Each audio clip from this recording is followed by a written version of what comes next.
Namaskaram and welcome to the first episode of Ganga, the exclusive YouTube channel of Sivaganga Sahathevan, a musician and social worker from Melbourne.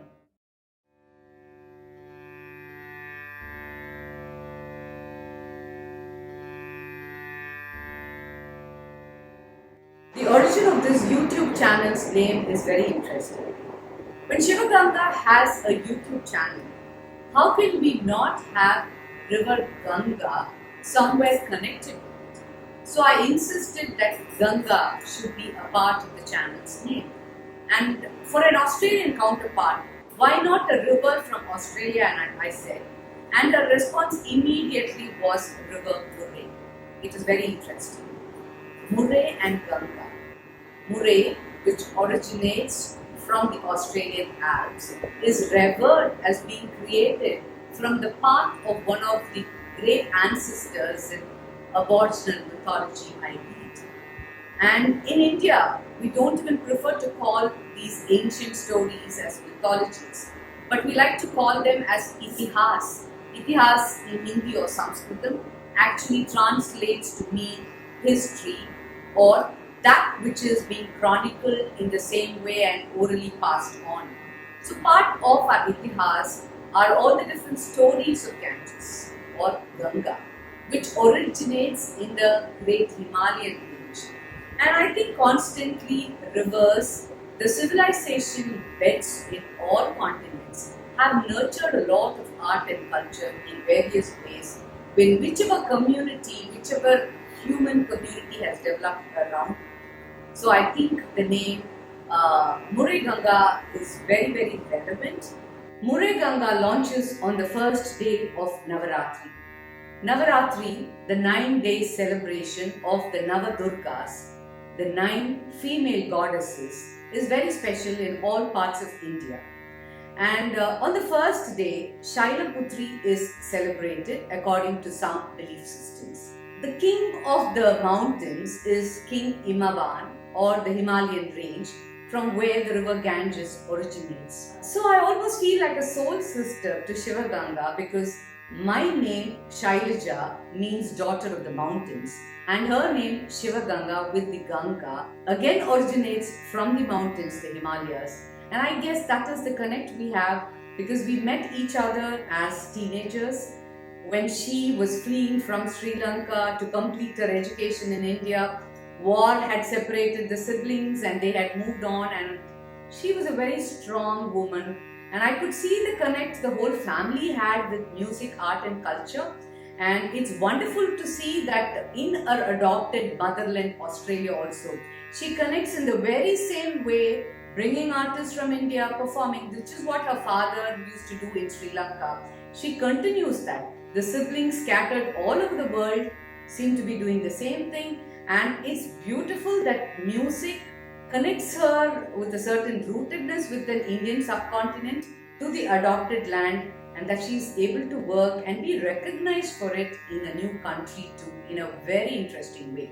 So when she got the OAM, the Order of Australia medal, which was bestowed on her recently, it was a big celebration for us because Sivaganga for me lives life typically as told in the sacred texts of India.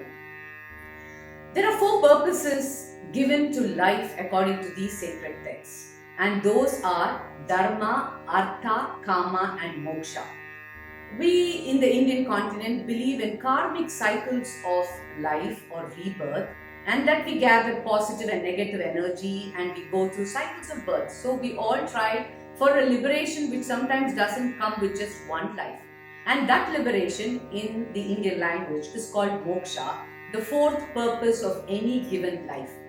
So the other purpose is dharma, is a way of living, the righteous way of living. And how do you live in a righteous way with dharma? By seeking material comforts through artha, our prosperity, our economic independence. We seek all those things through artha. And our desires are all karma or our psychological needs. So life has a material need, a psychological need, and then with all these things we lead a dharmic or a righteous life and we seek liberation. This is as told in the sacred text. And I have been seeing Sivaganga maybe when she was 18, and from then to now, I see that she lives life like this, and which is what has given her all the recognition, even in her new land, Australia, which is no more new because it's beautiful to see the different things she does with the Melbourne Fringe Festival or the Darwin Music Feast, through her music school performances like Gana Sagaram, Palam or Taste of India. It has been very special for me, and getting associated from India doing this program during the Navarathri period is, I think, my punya, a blessing which I have received. So each of these days you will find a small introduction like this. Other introductions will be done by my friend Praveena, who lives in Singapore. She's a Sanskrit scholar and speaks in several platforms about Indian culture, art, and she will be introducing several concepts of the Navarathri, the celebrations, the female form, the Shakti, and all of these things.